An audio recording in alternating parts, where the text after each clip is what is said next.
This is your news source evening bulletin for today, Tuesday, the 28th day of December in the year 2021. I'm Gordon Mosley. Here's what we're tracking tonight. The former Minister of Finance under the APNU-AFC government, Winston Jordan, appeared in court early this morning to answer a charge of misconduct in public office. With a number of APNU-AFC parliamentarians, the opposition leader, and the PNC leader and a battery of lawyers at his side, Mr. Jordan appeared before the Chief Magistrate and was not required to enter a plea to the charge. He was granted bail in a sum of $3 million and will have to return to court on the 10th of February for the continuation of the matter. The charge against Jordan is in relation to the sale of wharf facilities to the BK Marine Company under the former government. As the then Minister of Finance, Jordan was required to sign the vesting order for the sale, which actually started and had an agreement reached under the previous PP Civic government. Mr. Jordan has always declared his innocence and has accused the current government of coming up with a trumped-up charge in an effort to silence his regular criticism of the government's handling of the economy since it took office.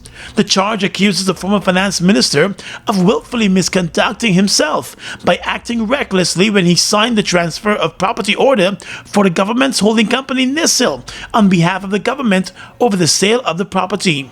The government has been claiming that the property was undervalued in its sale. The government has already started proceedings in the High Court in an effort to reclaim the property, but that case is still ongoing. Senior counsel and opposition member of Parliament Roy Stilford, who was among the attorneys representing Mr. Jordan, said Jordan was never the minister with responsibility for NISIL, and as a finance minister, it was his job to sign off on the vesting orders from the cabinet. Contrary to what they were saying, that Mr. Jordan was a member of the board of NISIL, Mr. Jordan was never at any time a member of the board of NISIL. He was the minister with ministerial responsibility for NISIL. Mr. Jordan did not take it upon himself to unilaterally act to sign any vesting order. It would have done so after a process that led to a deliberation and a determination by cabinet. After that process, Mr. Jordan would simply have been performing an administrative function by which he would have been signing a vesting order. The cabinet decision would have authorized the sale and the circumstances and conditions of the sale as a consequence of receiving a report and a documentation and a memorandum from NISIL itself outlining those circumstances. We would have seen in the past when other PPP operatives would have appeared before the court with 19 charges. They were placed on their own recognizance and so forth. So it's very shocking to me to see Mr. Jordan being placed today on $3 million bail. Meanwhile, the opposition leader Joe Harmon and the PNC Reform leader Aubrey Norton were both down at the courthouse for the hearing today. They both said it was a case of victimization against Jordan. The PPP's attempt to muzzle people who are prepared to speak out against the atrocities that are taking place in this country. Minister Jordan, you know, of course, is an outspoken critic about the economic policies of this country. And so this charge, just like the wanted bulletin that they put out against Rickford Burke, all of these are aimed at silencing dissent. Dissent is something which is guaranteed under our Constitution. And that is a right which Mr. Jordan has. One has to recognize that the PP government, especially the demon Jack Day, seems hell-bent on being able to pillage the treasury. And I believe they are annoyed that in Article 22, Minister Jordan put an oversight that makes it difficult for them to just go and do as they like with the funds. I believe they timed charging him with when they are carrying the Natural Resource Fund amendment tomorrow. And so to me, it is clearly an attempt to suggest that Jordan did something wrong. When in fact, what the former minister did was put enough safeguards in there so that no government, including when he was in government, could actually pillage the fund. Clearly, Jack Lew and the PPP's interest is in stealing the resources from our treasury. Mr. Jordan's attorneys have said they will be moving to the High Court to have the matter dismissed entirely. More news coming up in just a moment. What is fiber? Think exceptional. GTT Fiber is an advanced high-speed internet product that delivers broadband via fiber optic cables with download speeds of up to 150 megabits per second. It means your internet is faster, and GTT Fiber comes with the added coverage of our Plume HomePass Wi-Fi system. Plume extends your Wi-Fi signal to ensure that you have the best experience in every corner of your home with Wi-Fi everywhere. Upgrade to GTT Fiber today and don't get left behind tomorrow. It's one of your biggest goals, getting your own home, where memories are made, where happiness lives. You may feel that home ownership or renovation is beyond your reach, but we at Republic want you to know that there's always a way. Ask us about our suite of mortgages. Let's help make your housing wishes come true. Or advise on how the equity in your existing home can finance other dreams and goals. Call or go online to learn more.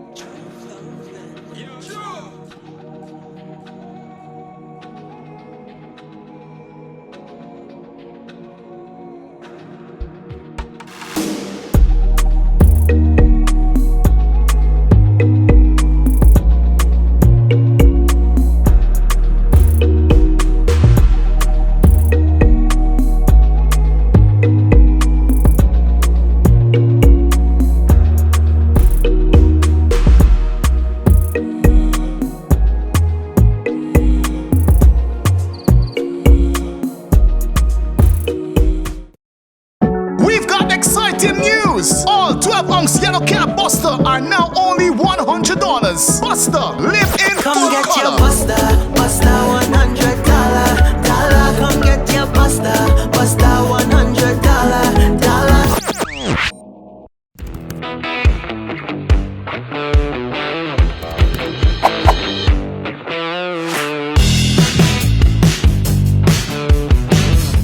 Let GBTI make your dreams of owning a home a reality. Buy or build your home with us. Let us help you to completely outfit your home and make it move-in ready. Need to purchase land? We finance that too. Benefit from our 10% down payment and interest rates as low as 4.25%. Calculated on the reducing balance with up to 30 years to repay. Switch your mortgage to us and learn about benefiting from the equity in your home. Invest wisely. Apply online or call your branch to schedule an appointment. GBTI, we see Guyana through your eyes. Welcome back.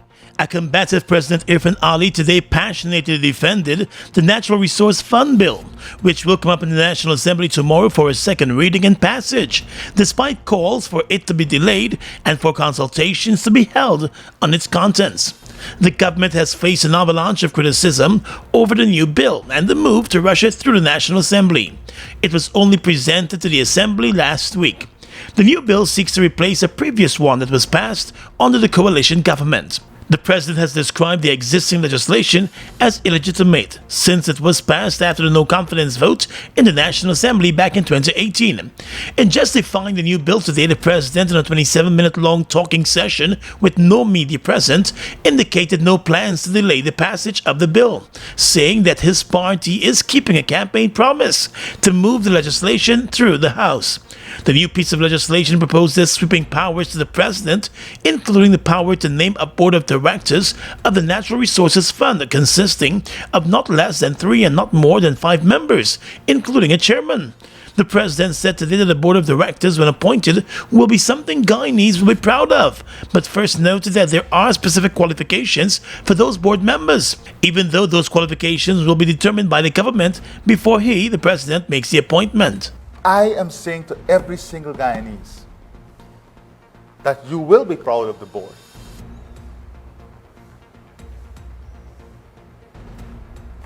The board has to be appointed. But we cannot be critical of a board that does not even exist as yet. And we can't say anybody will be appointed on the board. The law sets out the minimum qualification is required. We can't say the opposition is not involved. There will be a parliamentary nominee, but more than that, everything that is done, every expenditure, the entire parliamentary opposition will be able to scrutinize and ask questions.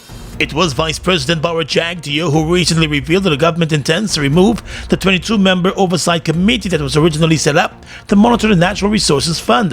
Jagdeo says such a large committee was cumbersome. Today, President Ali assured that Guyanese should not be worried about the new legislation and its changes that will govern the spending of Guyana's oil income. This is not a president and a government who would take the money to go and buy 5 Rolls-Royce in the presidential fleet.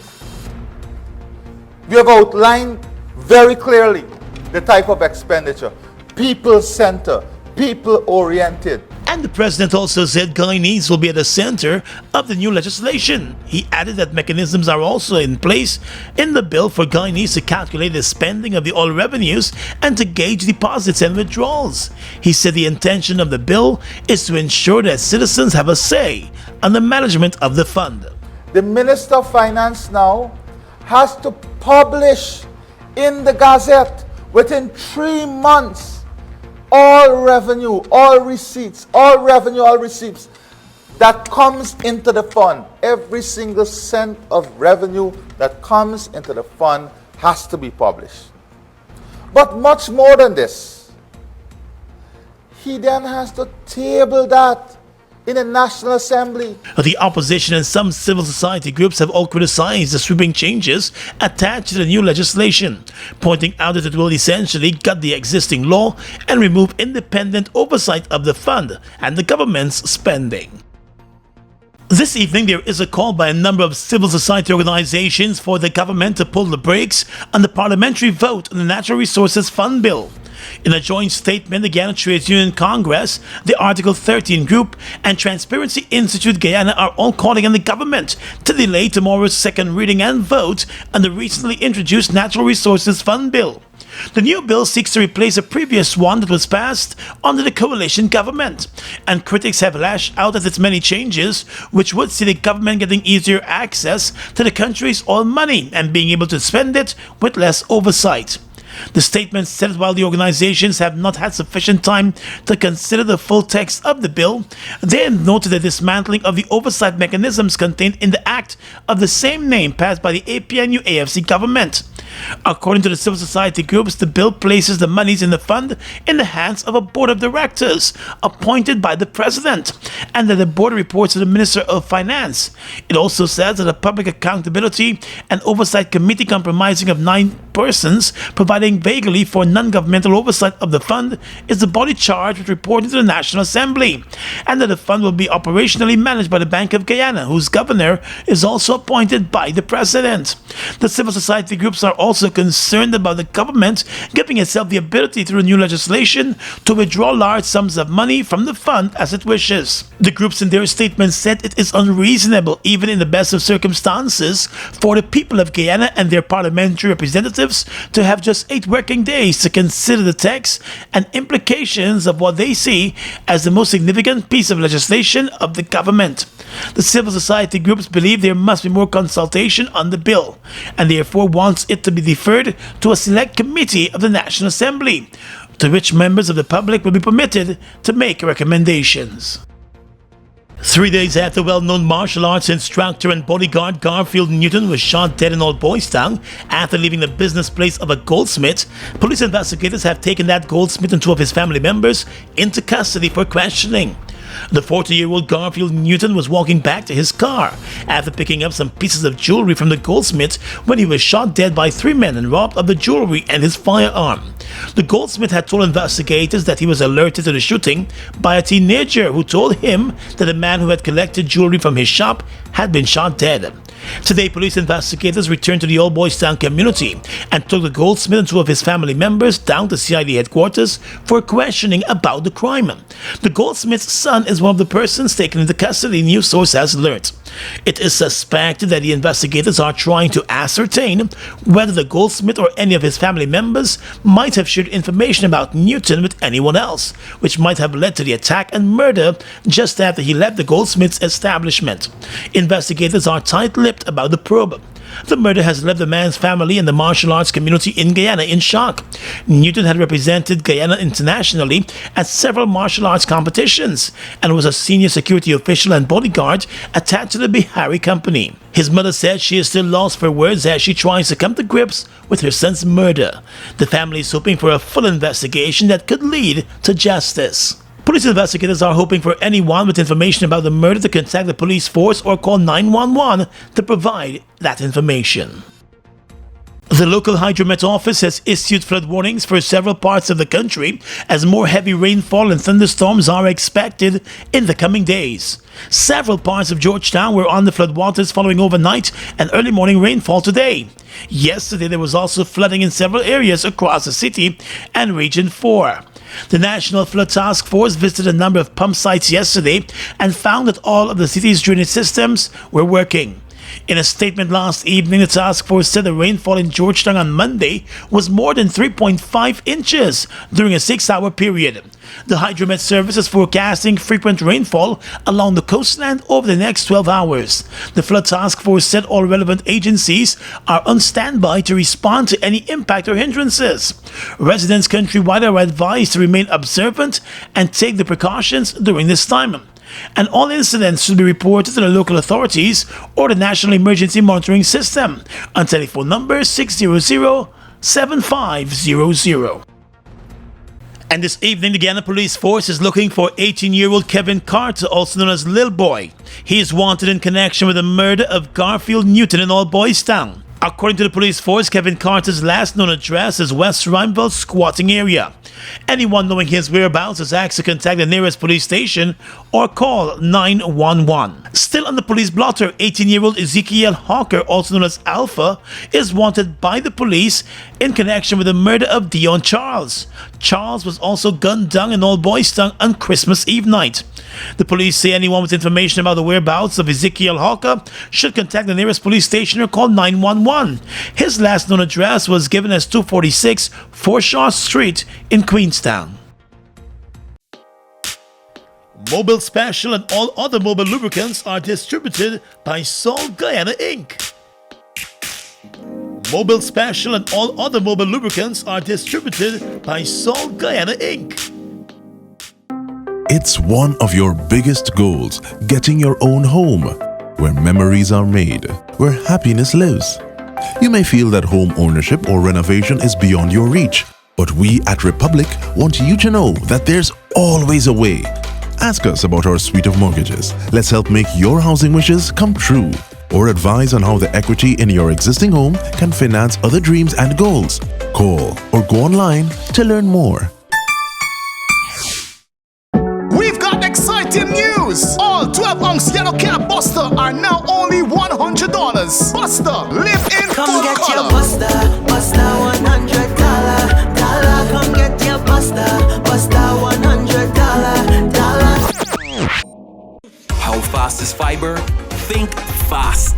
GTT Fiber has 3 packages with download speeds of 50, 100, and 150 megabits per second. That's fast enough to stream movies and music, to chat with Gran and Fran, to study, and more.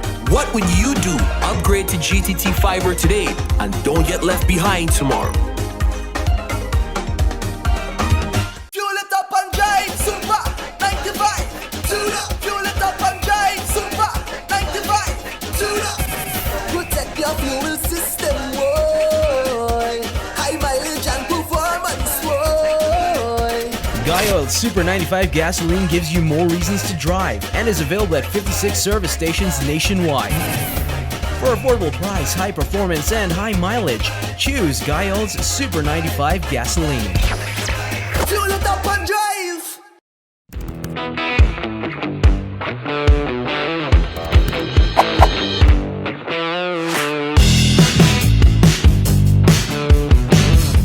Across the region tonight, Barbados' Prime Minister Mia Mottley has called snap elections for the 19th of January, just weeks after the Caribbean country became a republic and said goodbye to the British monarchy. In an address to the nation, the Prime Minister listed her government's economic and financial achievements and said the economy was recovering despite damage to the tourism industry by the COVID-19 pandemic.